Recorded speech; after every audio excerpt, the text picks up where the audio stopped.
Olá, seja muito bem-vindo à segunda aula do maior workshop online gratuito de análise corporal do mundo. É um enorme prazer ter você aqui. Nessa segunda aula, nós vamos explicar como a mente e o corpo dos outros traços de caracteres são moldados durante o processo de formação do sistema nervoso. E isso vai te ajudar a entender como você funciona, porque você tem os problemas que tem e como você pode se livrar deles. Na primeira aula, nós falamos de onde vem esse conhecimento, qual a fundamentação científica dele e mostramos as duas coisas que fizeram com esse conhecimento aqui no Corpo Explica. A primeira foi explicar ele usando uma linguagem acessível, gostosa e atraente para que tanto os profissionais do desenvolvimento humano quanto os pais de família, as mães, os filhos pudessem se interessar por esse conhecimento. E a segunda foi a evolução disso tudo, criando o mapa de caracteres, uma ferramenta capaz de medir o quanto de cada traço de caráter uma pessoa tem no seu corpo e na sua mente, o que nem Reich e nem Lowen tiveram tempo para desenvolver. E nós temos muito orgulho de ter dado esse passo tão importante na evolução desse conhecimento. Nossa comunicação realmente é incrível, as pessoas entendem e se interessam por conta do nosso jeito de explicar. Mas sem essa ferramenta para mostrar para as pessoas o quanto elas têm de cada traço, esse conhecimento realmente continuaria sendo deixado de lado. E na primeira aula nós também te falamos sobre como o processo de mielinização do sistema nervoso controla a formação de cada um dos 5 traços de caracteres e já explicamos o primeiro traço, o traço de caráter esquizoide. Se você não assistiu a primeira aula, a nossa sugestão é que você pare de assistir a essa aula e vá assistir a aula anterior, porque senão você não vai entender muita coisa do que nós vamos apresentar nessa aula aqui.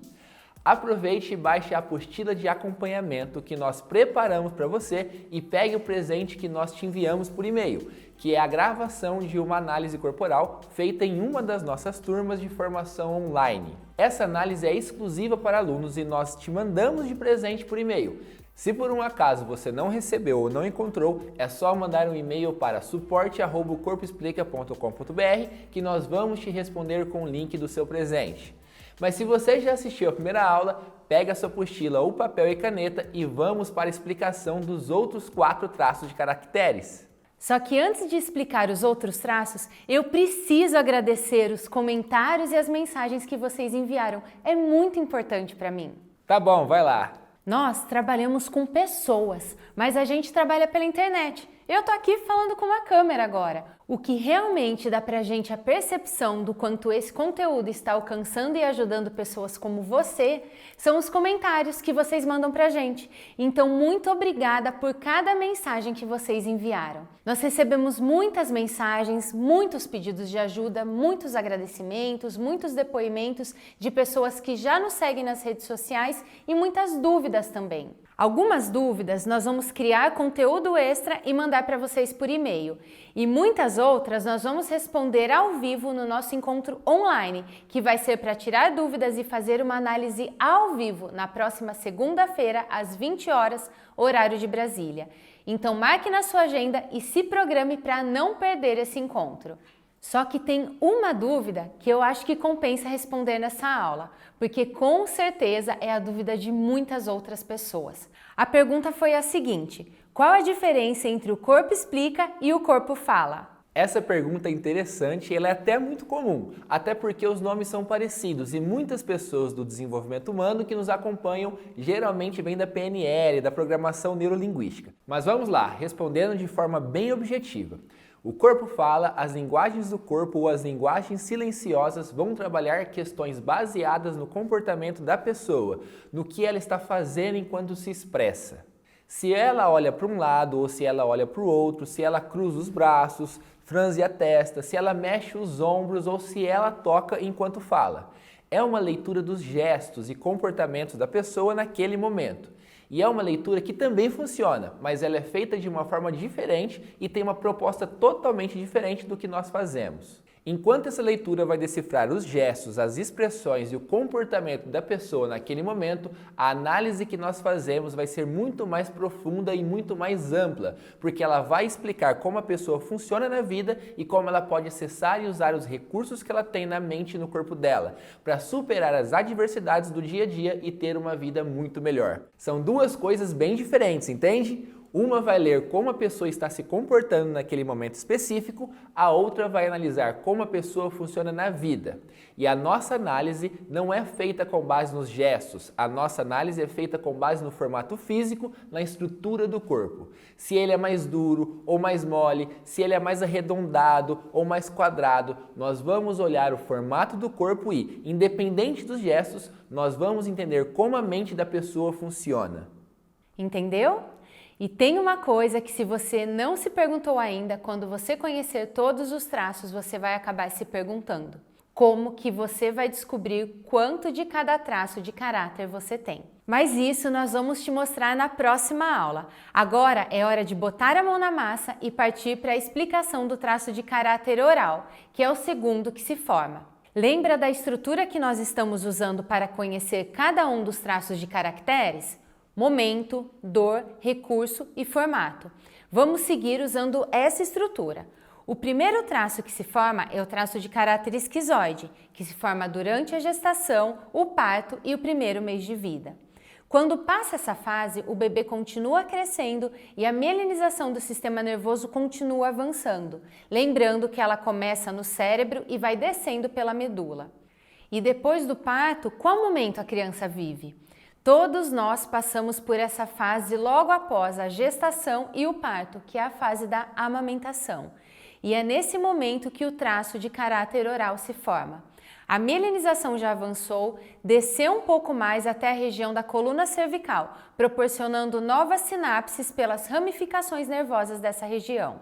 Aí, o bebê entra em uma fase de percepções sensoriais de audição, visão, olfato, tato e paladar. Essa é a fase em que a criança percebe o mundo pela boca. É aquela fase que a criança coloca tudo na boca. Ela vai pegar o brinquedo e colocar na boca, vai colocar o pé na boca, tudo que ela conseguir pegar, ela vai colocar na boca. Então, para você que está anotando, o momento de formação do traço de caráter oral é o momento da amamentação.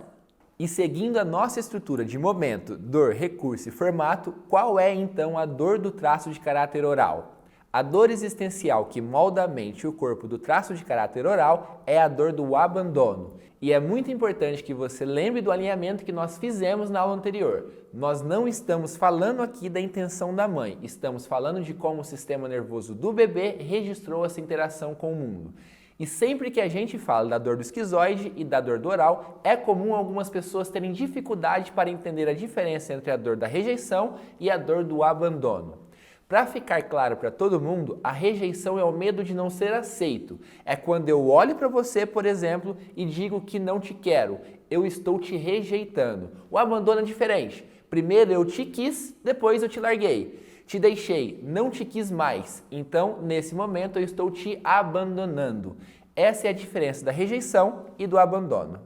Tá, mas você pode estar se perguntando por que esse bebê se sentiu abandonado naquele momento da amamentação. É porque ele sente que alguma necessidade básica dele não foi devidamente atendida nessa fase da amamentação e o sistema nervoso dele registrou aquilo como abandono.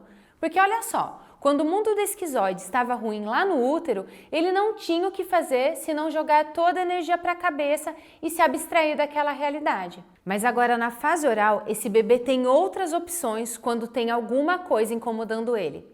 Ele pode chorar, pode chamar a mãe, pode colocar a boca no mundo.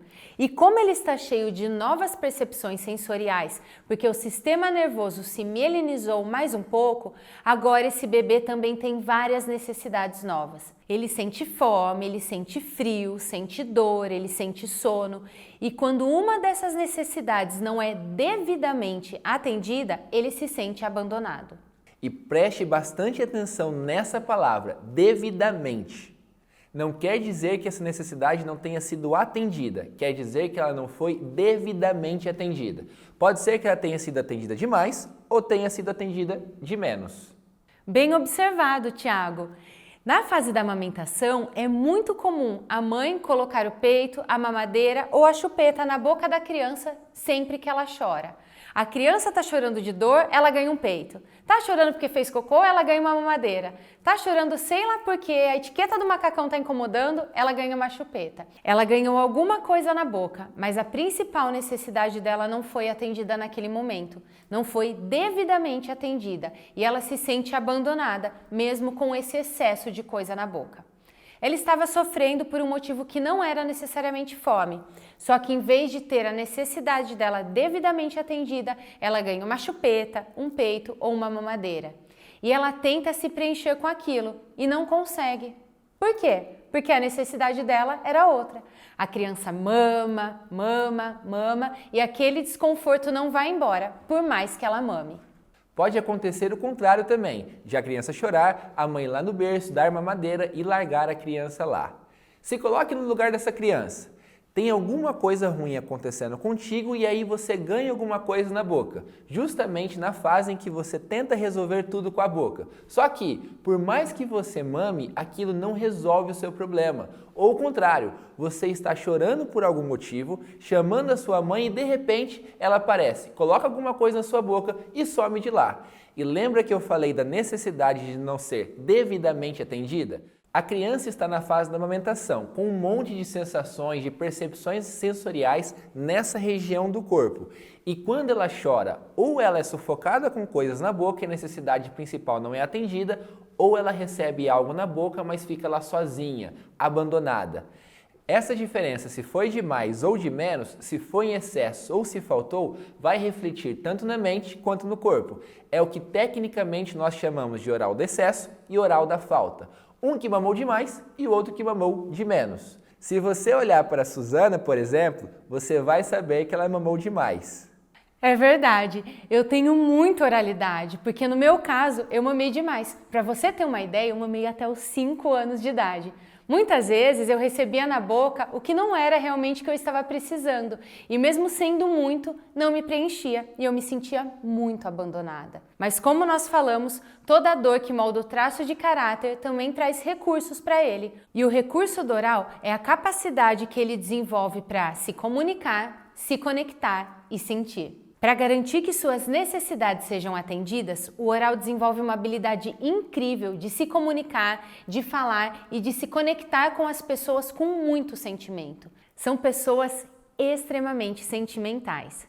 Você já reparou o quanto eu gosto de falar? Eu adoro falar e muitas vezes eu não tenho muito poder de síntese, mas eu consigo transmitir muitas sensações quando eu falo. E por que o oral desenvolve essa capacidade de se conectar e se comunicar com as pessoas até com o olhar? Adivinha? O recurso é a forma que o traço encontra para sobreviver no mundo sem sentir aquela dor de novo. E para não ser abandonado, o oral desenvolve essa habilidade de se conectar com as pessoas e mostrar os seus sentimentos para que as pessoas não abandonem ele de novo. E o corpo vai se moldar estrategicamente com um formato físico que ajude ele a sobreviver no mundo sem ser abandonado. E para sobreviver e não ser abandonado, o sistema nervoso do oral vai moldar o corpo dele com um formato físico mais fofinho, mais redondinho e com aspectos mais infantis. Conhece alguém que quando vai te pedir alguma coisa, ela faz exatamente essa cara aqui? Então, é muito difícil dizer não para uma pessoa oral, porque quando ela quer algo, quando ela pede ou quando ela se comunica, ela coloca muito sentimento. O oral se comunica com muitas sensações e os orais têm uma característica de sempre querer mais. Eles precisam se preencher com mais atenção, mais contato, mais comida, mais tudo. O oral é muito intenso. E bota intenso nisso, gente. Ele vai fazer de tudo para ter as pessoas por perto, para não ficar sozinho e abandonado. Enquanto o esquizoide não gosta de incomodar, não gosta de contato e prefere ficar sozinho no seu mundinho, o oral é totalmente o oposto. Se você tentar sair de perto de um oral, sem perceber, ele vai puxar no seu braço, como é o caso dessa figura aí. Redondinha, fofinha, com as pernas curtas e que toca nas pessoas enquanto está falando com elas. O João é muito oral, ele toca nas pessoas enquanto fala e eu também. Eu toco nas pessoas e adoro que elas toquem em mim. Já o esquizoide é o contrário, quando alguém toca nele, ele até se esquiva. Ele é do tipo fala, mas não me toca. E por que isso? Porque são dois mundos completamente diferentes. Por exemplo, os fundadores aqui do Corpo Explica. A Vanessa é praticamente tão oral quanto o Elton é esquizoide. E é um desafio para eles conviverem, se relacionar e trabalhar juntos, funcionando de formas tão diferentes. E uma das coisas que nós queremos ensinar para vocês é justamente isso, lidar com pessoas tão diferentes de um jeito que nenhuma das duas seja prejudicada. É ruim quando uma relação entra em conflito só porque as pessoas funcionam de formas diferentes. E tem gente aqui que é oral e é casada com esquizoide, por exemplo. Um é totalmente lógico, o outro totalmente sentimental. É praticamente como viver com uma pessoa que fala outro idioma que você. E olhando para os profissionais do desenvolvimento humano, tem muita coisa que você vai fazer com o esquizoide que vai dar super certo para ele e que não vai fazer o mínimo de sentido com o oral. Por isso, é muito importante conhecer como cada traço funciona para fazer uma condução personalizada. E para você conseguir conviver bem com todos os tipos de pessoas, você vai precisar conhecer um pouco de cada um dos 5 traços. E agora que nós já falamos um pouco sobre o esquizoide e sobre o oral, vamos conversar sobre o terceiro traço de caráter que se forma, que é o traço de caráter psicopata. Lembre-se do alinhamento que nós fizemos sobre os nomes, hein? A gente não está falando do psicopata do filme, da novela e não estamos falando de patologias clínicas, ok? É verdade. Esse foi o nome dado pelo Reich e pelo Lowen para o terceiro traço de caráter que se forma durante o processo de mielinização do sistema nervoso, que lá na fase oral estava na região da coluna cervical, desceu e veio até aqui. Só que agora já avançou um pouco mais e chegou na região que fica mais ou menos entre a coluna cervical e a lombar. Então a mielinização desceu e agora está na região do tronco. Com a mielinização dessa parte do corpo, o bebê já tem todo o controle da parte superior do corpo. Esse é o traço de caráter que se forma durante o primeiro ano de vida até por volta dos 2 anos e meio. E seguindo a estrutura que nós definimos para a explicação dos traços com momento, dor, recurso e formato, a gente gosta de definir o momento de formação do traço psicopata como o momento de primeiras interações com o mundo. Por quê? Na fase do esquizoide, o bebê só percebe o útero da mãe como mundo. Na fase oral, a criança está ligada com a mãe em um processo simbiótico. O mundo daquela criança é a mãe. Mas na fase da psicopatia, a criança começa a perceber o mundo à sua volta e interagir com todas as pessoas. E nessas primeiras interações com o mundo e com as pessoas, ela percebe uma relação de interesse e troca. A sensação que ela tem é que ela não é importante simplesmente pelo que ela é, mas sim pelo que ela faz. Porque é nessa fase que a criança começa a fazer coisas legais. É a famosa fase do bilu-bilu, a fase em que a criança faz charminho, faz coisas que todo mundo acha interessante. E é claro que os pais fazem questão de exibir essas coisas para todo mundo.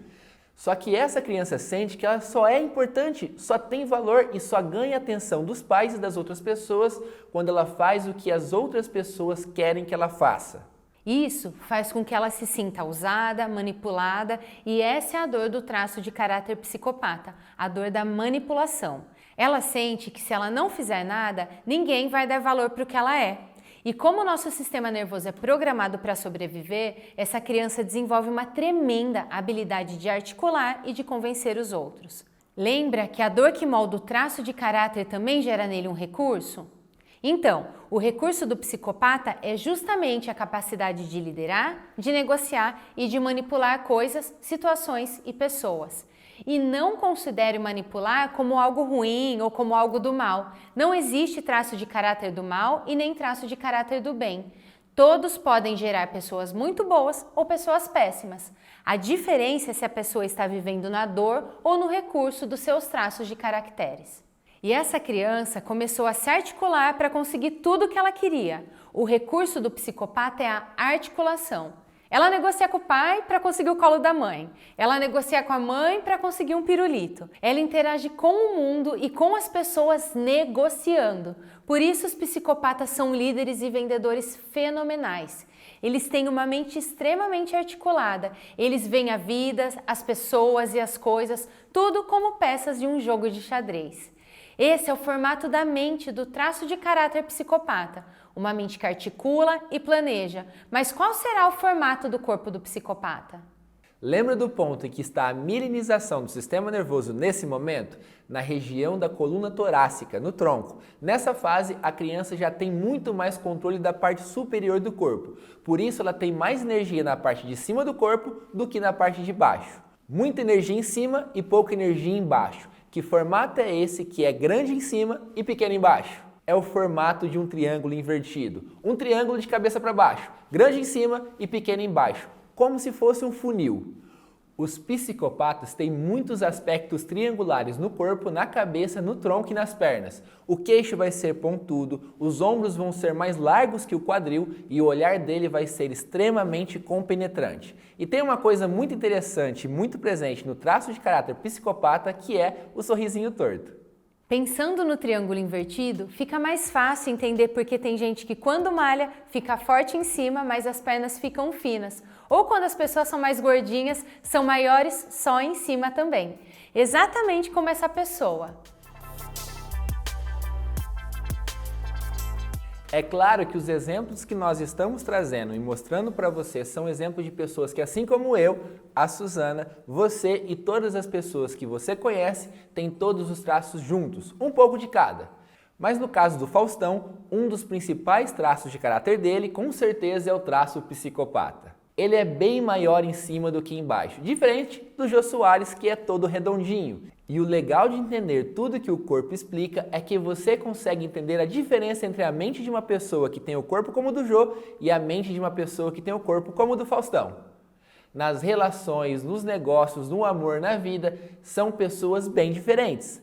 É legal você conhecer todos os traços para conseguir diferenciar uma pessoa da outra quando você olhar e ver todos os traços misturados ali. Porque olha só, eu vou colocar na tela agora 3 pessoas mais redondinhas, mais gordinhas, mas são pessoas diferentes. As 3 têm oralidade como um dos principais traços. Se você pegar o mapa dos caracteres das 3, você vai ver oralidade alta ali, beleza?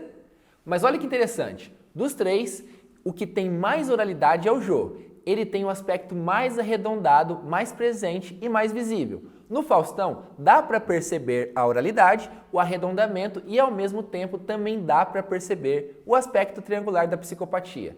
Já a Dilma, que também tem oralidade e aspectos arredondados presentes no formato visível do corpo, também tem muito do quarto traço de caráter, que é o traço do masoquista. Mesmo com o aspecto arredondado pelo rosto e pelo corpo, dá para ver que esse aspecto arredondado do corpo dela se mistura com o aspecto mais quadrado. O Jô é um redondo mais puro, um redondo mais redondo. O Faustão é um redondo que se mistura com um triangular. Já a Dilma mistura o redondo com o quadrado. E o quadrado é a característica física e visível do traço de caráter masoquista. Já que você está dando esse spoiler aí, vamos logo já começar a explicar o traço de caráter masoquista, que é o quarto traço que se forma, sempre seguindo a estrutura de momento, dor, recurso e formato. E em que momento esse traço se forma? Entre 2 anos e meio até por volta dos 3 anos e meio, quando chega a hora da criança sair das fraldas. O traço de caráter do masoquista se forma e se molda durante o desfraude. E onde é que a mielinização da medula está nesse momento? Ela já desceu mais e chegou na região lombar, indo para a região sacral. Quando a mielinização das terminações nervosas dessa região estiver finalizada, a criança vai ter sensibilidade, percepção e controle dos esfíncteres. Somente quando essa região estiver mielinizada é que a criança estará pronta para poder sair das fraldas, porque ela vai ter o controle do esfíncter e conseguir segurar tanto o xixi quanto o cocô na barriguinha. Antes disso, ela não tem sensibilidade para saber se vai sair alguma coisa dali. E o sistema nervoso dela ainda não consegue controlar essa parte do corpo para segurar até chegar ao banheiro. Aí ela faz nas calças mesmo. E é nessa hora que o caráter masoquista sente a dor existencial do seu traço, que é a dor da humilhação, porque ele faz nas calças e alguém sempre briga com ele. Por mais que seja com a intenção de educar, de ensinar, ele ainda não consegue controlar para evitar. Por isso ele acaba deixando escapar e ele se sente humilhado quando é corrigido, cobrado e percebe o quanto ele decepcionou ou desapontou por ter feito nas calças. Aí talvez você pense, mas as pessoas brigam com a criança quando ela faz cocô para aprender, não para humilhar. Lembre, nós não estamos falando da intenção dos pais, nós estamos falando da percepção da criança. E nessa fase, a criança vai se sentir humilhada. É assim que o sistema nervoso dela vai registrar essa situação. Porque nessa fase, a criança tem entre 2 anos e meio a 3 anos e meio. É uma criança que já anda, já fala, já interage perfeitamente com os adultos, que tem a expectativa de que ela avise quando precisa ir ao banheiro, mas nem ela sabe que precisa. O sistema nervoso dela não se mielinizou até ali ainda, e quando as pessoas cobram ou expõem o fato dela ter feito nas calças, para ela é uma humilhação tremenda. Se coloca no lugar dessa criança nessa fase, que está brincando com os outros coleguinhas e de repente faz cocô e alguém grita: "Ô mãe, o Joãozinho fez cocô aqui, ó!" Gente, cá entre nós, ninguém quer decepcionar e ninguém quer ver suas merdas expostas dessa forma para todo mundo, principalmente com algo tão íntimo e tão ruim quanto cocô, né?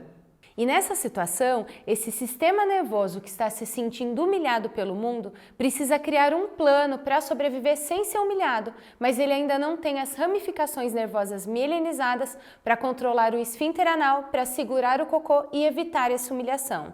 Então o que ele faz? Ele usa a musculatura do bumbum para segurar o cocô. Para você entender, é só perceber o seu corpo aí. Você já tem o controle do esfíncter anal, então tranque aí. Você consegue, mas quando você não conseguia, se precisasse, você ia ter que travar o bumbum.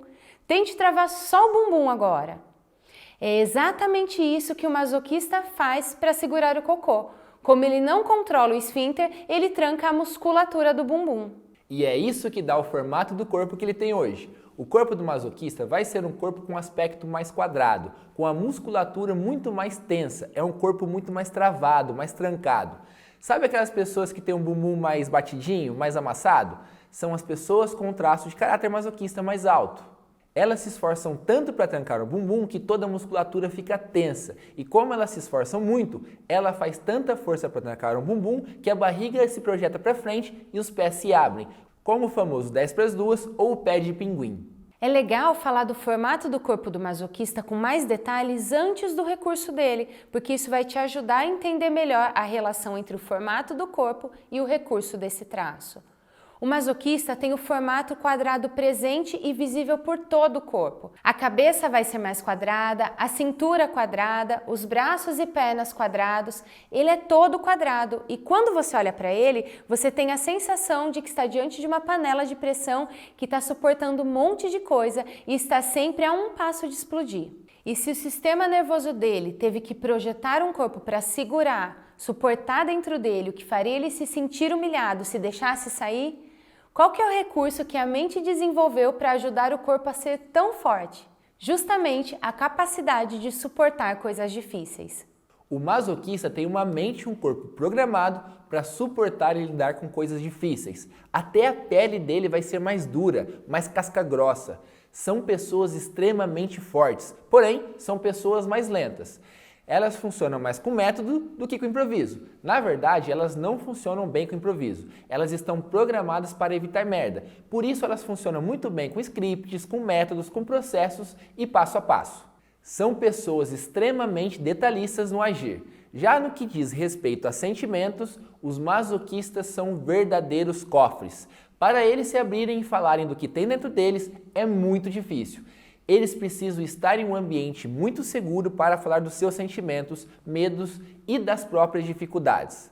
Saber o que se passa na mente e no coração de um masoquista é muito difícil. Eles são muito fechados e calados. Tanto é que é comum um masoquista fazer assim, com a boca antes de falar. Agora veja que interessante. Os esquizoides são calados porque vivem no mundo da lua, no mundinho que eles criaram dentro da cabeça deles. Eles não sentem como os orais sentem. Sentimento para o esquizoide é algo lógico, matemático e totalmente prático. Já os masoquistas também são calados, mas diferente dos esquizoides, eles sentem. Os masoquistas sentem quase tanto quanto os orais, mas só que os orais sentem e mostram. Os masoquistas sentem e guardam. E esse é um padrão de funcionamento dos masoquistas, que acaba fazendo com que muitas vezes eles tenham uma vida ruim. Porque, como eles conseguem sentir, guardar e têm a capacidade de lidar com coisas difíceis, é comum os masoquistas viverem como lixeiras emocionais dos outros. Conhece alguém que vive carregando o peso, os problemas e muitas vezes os segredos dos outros? Só que, uma hora ou outra, essa panela de pressão vai explodir. E visivelmente falando, temos aqui um ótimo exemplo de quando um masoquista desse explode. Quadrado forte. Tenta evitar problemas, vive um passo de explodir, mas quando explode, perde o controle total, quebra tudo e não escapa ninguém. Esse é o masoquista quando explode. Na vida real, podemos trazer um exemplo bem mais próximo de um masoquista. A própria Dilma, como nós já mostramos agorinha. A Dilma tem bastante oralidade, mas o principal traço dela é o masoquista. Por isso ela tem dificuldade de improvisar e tem esse jeitão mais general, mais duro, mais trator mesmo. Nessa altura do workshop, você já deve estar se identificando aí com o formato, com o jeito de ser e com as histórias de vida do momento de formação de cada traço de caráter. Mas ainda falta o último traço de caráter, o rígido. O que nós estamos passando aqui nesse workshop online gratuito é só a pontinha do que tem na formação completa. Lá são mais de 120 horas de conteúdo e interação com aulas gravadas, encontros online ao vivo, ferramentas para imprimir e exercícios virtuais para você fazer tanto pelo computador quanto pelo celular ou tablet. É uma formação tão gostosa de fazer que nós temos um dos maiores índices de conclusão de cursos online do mercado.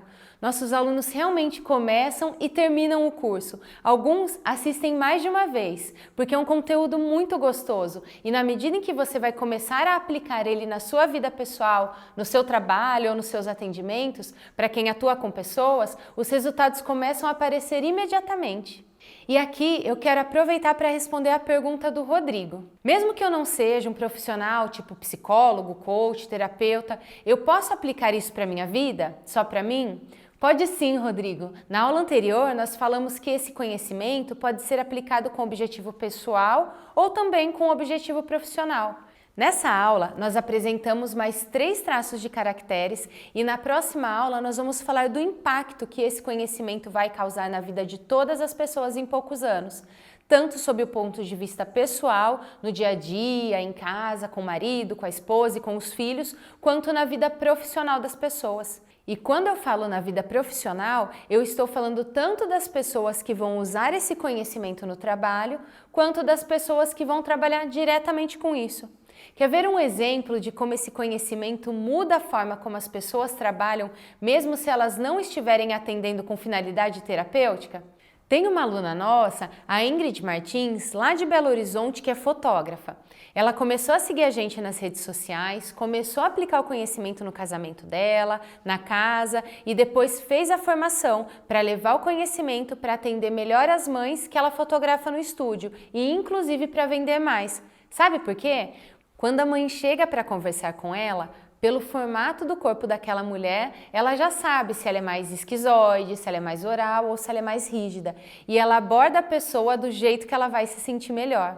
E lembra das 5 sensações básicas do sistema nervoso que é a dor existencial de cada traço? Rejeição, abandono, manipulação, humilhação e traição. As pessoas vivem tentando evitar a dor existencial do traço dela. Uma fotógrafa, sabendo disso, ela vai criar o ambiente perfeito, a conversa perfeita para cada um dos traços. E é claro que a pessoa vai amar estar ali, vai contratar e ainda vai divulgar o trabalho daquela fotógrafa. A Ingrid aplicou esse conhecimento em casa e no trabalho, e ela era fotógrafa, hein? Só que não é o único caso não, gente. Tem um aluno nosso de São Paulo, o Daniel Moraes, que é professor de tênis e ele aplica esse conhecimento tanto em casa quanto nos treinamentos que ele faz em quadra. Ele adaptou o método dele para cada um dos traços e está ganhando mais dinheiro. E o melhor, os alunos estão tendo um desempenho muito melhor. Então não importa se você tem ou não tem pretensões de atuar atendendo pessoas. Esse conhecimento primeiro tem que ser aplicado na sua vida e é claro que nós temos casos e mais casos de pessoas que não atuavam como terapeuta ou coisa parecida, mas que depois acabaram se descobrindo nessa carreira. E nós temos um aluno que é um ótimo exemplo disso, o Gustavo Mataruco, que trabalhava em uma distribuidora de cosméticos e começou a aplicar esse conhecimento na vida dele, na equipe e no relacionamento com os clientes dele para vender mais e acabou virando analista. Hoje, ele é um dos nossos alunos que consegue ganhar R$ 1.500 para fazer uma análise, dedicando pouco tempo e gerando valor e resultado para as pessoas usando as técnicas que você vai conhecer aqui nesse workshop online e gratuito. E o mais interessante é que na casa do Gustavo, ele era o único fora do desenvolvimento humano. O pai dele é psicólogo, a mãe dele é psicóloga e a irmã dele também. Todos da casa dele trabalhavam com pessoas, menos ele, até descobrir como o corpo explica que tipo de mente uma pessoa tem. E depois que ele começou a explicar a mente das pessoas em casa, os pais dele também acabaram fazendo a nossa formação. Mas fique tranquilo, que na próxima aula nós vamos falar de forma bem prática como você pode aplicar esse conhecimento na sua vida pessoal e profissional. O mercado de desenvolvimento humano está passando por uma grande mudança no que diz respeito a respostas e a solução de problemas.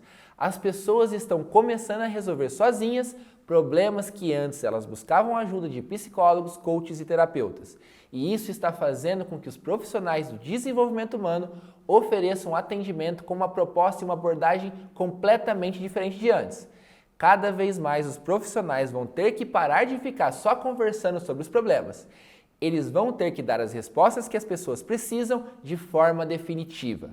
E isso vai acontecer por 3 motivos: por eles estarem preparados, por terem as ferramentas necessárias para isso e principalmente por estarem sendo procurados por pessoas que querem respostas e, melhor, estão dispostas a pagar por isso. Ouça bem, pessoas que estão em busca de respostas não querem ficar só conversando sobre os seus problemas. Elas querem respostas e estão dispostas a pagar bem por essas respostas. E eu falo isso por estar acompanhando do lado de cá o trabalho dos nossos alunos que já eram psicólogos, coaches, terapeutas e de alunos que entraram no mercado do desenvolvimento humano por meio da análise corporal. Isso já está acontecendo. As pessoas querem respostas, estão exigindo e estão pagando bem. E se você está gostando e quer descobrir como aplicar ele na sua vida, não perca a próxima aula. E se você é psicólogo, coach, terapeuta ou atua de alguma forma com o desenvolvimento de pessoas, você precisa colocar esse conhecimento em prática nos seus atendimentos. Até para não correr o risco de ter na sua frente um cliente ou um paciente que já sabe mais sobre si e sobre a sua própria mente do que você. Mas isso nós vamos falar na próxima aula, depois de te explicar o 5º e último traço de caráter que se desenvolve na nossa mente, moldando o nosso corpo com formas mais delineadas, harmônicas, mais sensuais e muito competitivas. Já no começo da próxima aula, nós vamos te explicar o traço de caráter rígido e te mostrar como você vai aplicar esse conhecimento na sua vida de forma simples para trazer mudanças nos seus relacionamentos, na sua casa, no seu trabalho e na sua vida financeira. Não perca a próxima aula. Para mim, ela é a melhor de todas. Imagina se conhecer por completo e saber exatamente quais são as pequenas mudanças que você precisa para ter uma vida melhor em pouco tempo, tanto nos seus relacionamentos quanto no seu trabalho. E se você trabalha com pessoas, imagina como seria a sua vida com pessoas querendo te ouvir, falando bem do seu trabalho e pagando bem pelo seu atendimento. Porque é isso que nós vamos te mostrar na próxima aula. E com a explicação do traço de caráter rígido, você já terá um panorama geral de cada um dos 5 traços, sabendo um pouco sobre como cada um deles se desenvolve, como cada um funciona e, o melhor, como é o formato físico visível de cada um deles. E sabendo como é o formato físico e visível de cada um deles, você vai conseguir entender melhor como funciona a ferramenta criada pelo Corpo Explica para medir o quanto uma pessoa tem de cada um dos 5 traços de caracteres. E com isso, entender facilmente como se livrar das dores dos seus traços e ativar os recursos dele para se livrar dos principais problemas da sua vida e ainda conseguir ajudar as pessoas com as quais você mais convive. E se você trabalha atendendo pessoas, essa ferramenta vai acelerar o seu diagnóstico e te dar clareza e segurança de como resolver os problemas dos seus clientes de um jeito que outros profissionais não conseguem resolver. O mapa dos caracteres é a primeira e única ferramenta no mundo capaz de fazer essa avaliação. Ela que foi usada na análise que nós te mandamos de presente por e-mail e ela que nós vamos usar na análise ao vivo que nós vamos fazer na próxima segunda-feira, às 20 horas, no horário de Brasília. Não perca esse encontro, hein? Nós vamos tirar dúvidas, responder perguntas e fazer uma análise ao vivo. E de repente, a pessoa analisada pode ser você. E tem uma coisa que é o grande poder do Corpo Explica, mostrar para as pessoas qual é o caminho mais leve para uma vida sem os problemas que ela enfrenta hoje. Depois que as pessoas conhecem o Corpo Explica e entendem como a mente delas funciona, tem uma pergunta que geralmente aparece, que é: ok, entendi como eu sou e como eu funciono, mas e agora? Como resolvo isso? O Corpo Explica só explica ou ele também resolve? Explica e resolve. Além do mapa dos caracteres, que é uma ferramenta de avaliação, nós também criamos a chave mestra, que é a ferramenta que nós utilizamos para fazer com que a pessoa encontre uma forma de ativar todos os recursos dos seus traços no mundo em que ela vive. São ferramentas super poderosas e você precisa conhecer. O nosso desafio do lado de cá é fazer com que tanto as pessoas comuns, pais de famílias, mães, quanto os profissionais de saúde e do desenvolvimento humano tenham acesso a esse conhecimento e a essas técnicas. Cada um no seu ritmo, cada um com o seu momento e com a sua necessidade atual. Nós queremos que as pessoas comuns tenham condições de se livrarem dos seus principais problemas e que os profissionais do desenvolvimento humano ofereçam um atendimento muito mais claro, mais robusto, preciso e muito mais eficiente. E receber tantas mensagens, dúvidas, depoimentos como os que vocês estão mandando nos mostra que nós estamos no caminho certo e que todo esforço para realizar workshops gratuitos como esse vale a pena. Então capriche no seu comentário aqui embaixo, pode deixar sua dúvida, sua percepção e não perca a próxima aula e nem o nosso encontro online na próxima segunda-feira. Nos vemos então na próxima aula para você aprender sobre o traço de caráter rígido. Nem tudo é determinado pela informação genética, gente. Por exemplo, a cor da pele é definida por informação genética, mas se essa pele vai cobrir um corpo mais quadrado ou mais redondo, isso depende da mielinização do sistema nervoso. Esse é o recurso do rígido, a competitividade e a agilidade.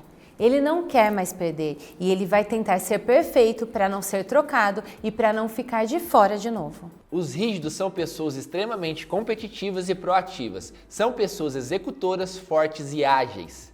E esses recursos da mente também se refletem no corpo. E é exatamente isso que acontece nas relações no dia a dia, tanto em casa quanto no trabalho.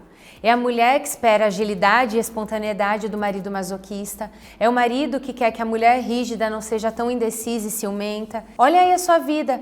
Tem um monte de gente que não te conhece, não sabe como você funciona, esperando que você faça coisas que o seu sistema nervoso se programou para evitar. Hoje eu consigo falar com propriedade e segurança. Então eu tenho propriedade e segurança para falar sobre o que eu faço.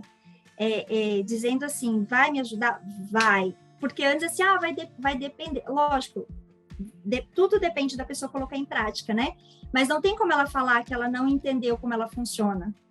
E antes ficava muito naquele, olha, provavelmente você deve... E esse provavelmente, eu não gosto disso. O determinismo do Corpo Explica me ajudou a ter mais posicionamento em defender a minha profissão, que hoje é ser analista corporal, e ser autoridade, porque se eu conseguir, tá? Não é porque eu sou terapeuta, só porque eu sou terapeuta, mas se eu conseguir, as pessoas também podem conseguir, porque o segredo é estudar e praticar, estudar e praticar, e aprender a focar, e eu aprendi a focar, coisa que antes isso não acontecia. Não era assim. Então, o que mudou? Qual que foi a diferença? Hoje eu posso falar assim com a boca cheia de que eu sou uma analista corporal, formada e certificada pelo Corpo Explica, tenho o maior orgulho de exibir meu certificado, tenho o maior orgulho de falar que eu faço parte do time de analistas. Então, eu tenho orgulho, sabe? E antes eu não tinha orgulho de falar que eu era reflexoterapeuta, sabe? De verdade, eu não tinha orgulho, eu não senti orgulho. E hoje eu tenho orgulho. Antes, eu morria de medo de cobrar, sabe? Eu tinha medo de cobrar, dar preço. Eu tinha muita insegurança em relação a isso, muita insegurança. Hoje eu não tenho insegurança em falar quanto eu cobro numa análise corporal. Antes eu ficava insegura, eu achava que a pessoa ia fugir quando eu falasse o preço, que muito obrigada. Tá, tem as pessoas sim que falam, mas eu tenho um público específico, eu tenho uma persona que eu trabalho em cima, né? Então, esse público eu tenho atraído.